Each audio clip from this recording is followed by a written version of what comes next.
Hello students, मैं Rakesh Dhasmana maths point में आपका स्वागत करता हूँ। Let us start.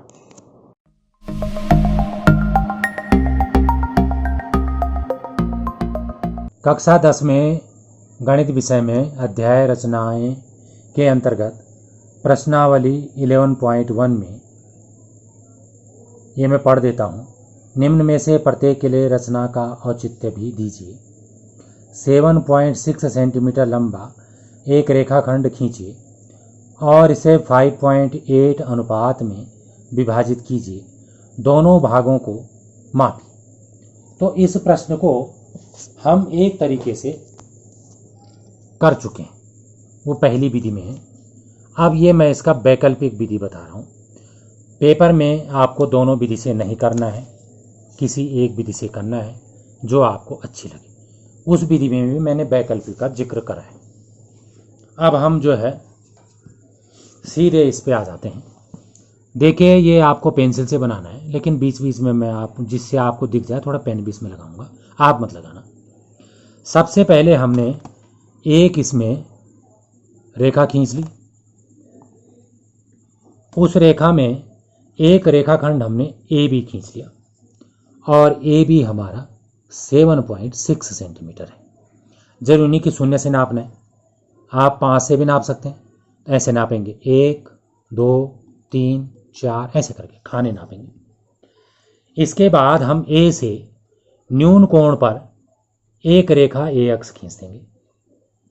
बी से न्यून कोण पर एक दूसरी रेखा बी वाई खींचेंगे, लेकिन शर्त यह है कि जो ए एक्स है और बी वाई है वो समानांतर रेखाएं होनी चाहिए। तो यहां पर आपको समानांतर रेखा खींचना सीखना है। समानांतर रेखाएं कैसे खींची जाती है उसके लिए मैं आपको समझाने का प्रयास करता हूं। तो मैंने यहां पे एक बिंदु टी ले लिया। इसमें ये टी लिखा हुआ है, जहां पे पेंसिल की नोक है वो टी है। तो इसे मैंने ए पे नुकीला हिस्सा रखा है और टी पे मैंने क्या रखी है, पेंसिल। तो अब जो है या इसको उल्टा रख लो, कोई बात नहीं, एक ही बात है। नुकीला टी पे रख लो और इसे ए पे रख लो, और ये जैसा ही है बिना इसे कम ज़्यादा करे उठा के इसे बी पे ले जाओ और यहां पर एक चाप खींच दो, जो कि मैंने पहले से खींचा। तो ये बात आपको समझ में आ गई होगी। इसके बाद ये जो टी था, इस टी से बी तक आप इसको बढ़ा दीजिए प्रकार को। अब आप देखिए नुकीला कहाँ पर रखा है, टी पे रखा है, और पेंसिल कहाँ पे रखी है, बी पे। अब इसे उठा दीजिए, नुकीले को किस पे रख दीजिए, ए पे रख दीजिए, और फिर से एक चाप खींच लीजिए। तो पहले वाले चाप और दूसरे वाले चाप ने जहाँ पर काटा वो जो है बिंदु हमने नोट कर लिया, बी पी लिखा मैंने उसको, और पटरी से बी से पी को मिलाते हुए एक रेखा या एक किरण खींच ली। अब जो है ये रे समानांतर हो चुके हैं। अब हमने इसको, आपने जितना कम ज़्यादा करना कर लीजिए, लेकिन एक बार आप इसे जितना कर देंगे, मैंने फिलहाल पहले से इसमें खींच रखे हैं बिंदु, इसलिए मैं इतना ही करूँगा। लेकिन इसे कम ज़्यादा करने से गलत नहीं होता है, पर एक बार जितना करना है उतना ही रखना है। फिर ये हमने इतना कर दिया, एक खींच दिया, फिर उसको यहाँ उठा के रख दिया, दूसरा खींच दिया, फिर यहाँ उठा के रख दिया, तीसरा खींच दिया, यहाँ उठा के रख दिया, अगला खींच दिया, यहाँ उठा के रख दिया, अगला खींच दिया, 5 खींच दिया, क्योंकि 5 संबंध 8 है। अब जो है यहाँ से 8 खींचने हैं, तो यहाँ से एक खींच दिया, फिर दूसरा खींच दिया, फिर इस तरीके से तीसरा खींच दिया, चौथा खींच दिया, पांचवा खींच दिया, इस तरीके से 8 खींच दिया। अब जो इसका बी, इनके नाम रख दिए, B1 B2 B3, इस तरीके से B8, और इनके नाम रख दिए A1 A2 A5। अब इसका जो आखिरी है 5वां और इसका जो आखिरी 8वां, इन दोनों को पटरी से मिला दिया।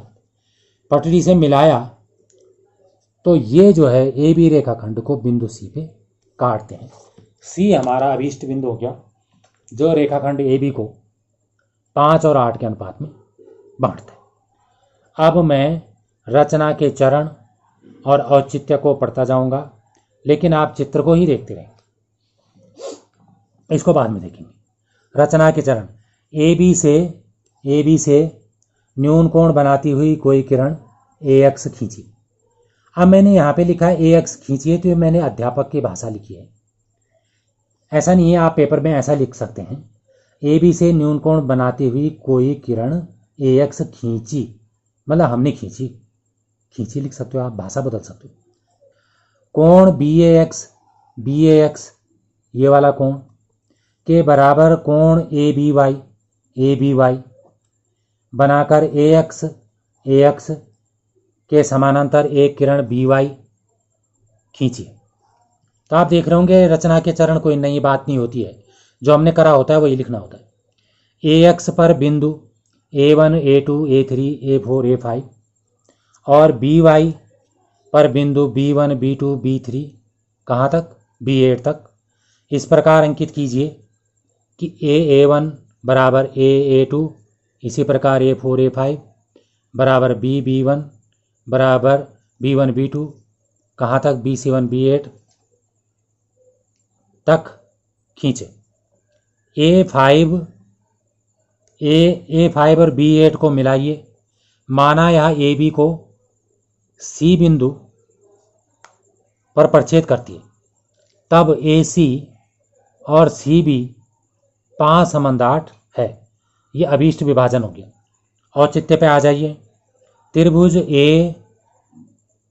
A5 और C ये वाला त्रिभुज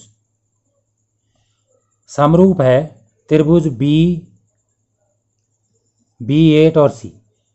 तो ये दोनों त्रिभुज क्यों समरूप है मैं बता देता हूँ, क्योंकि ये रे शीर्षाभिमुख कोण हो जाएंगे और ये एकांतर कोण हो जाएंगे, बराबर हैं, और ये भी एकांतर कोण है, बराबर हैं।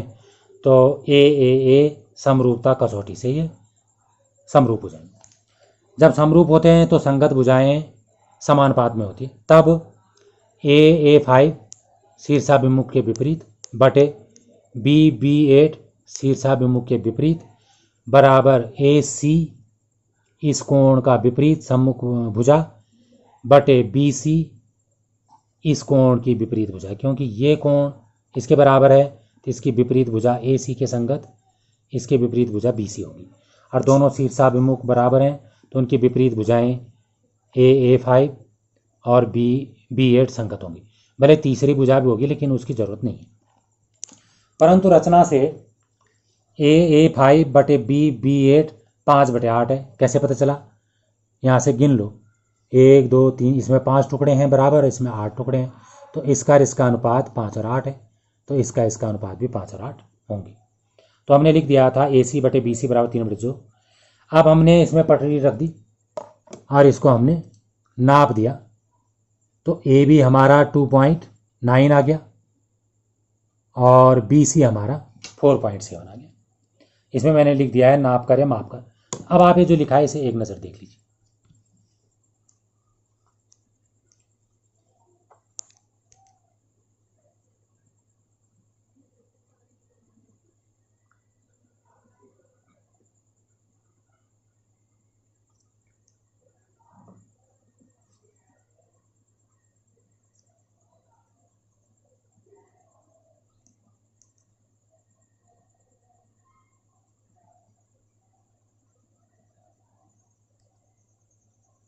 धन्यवाद।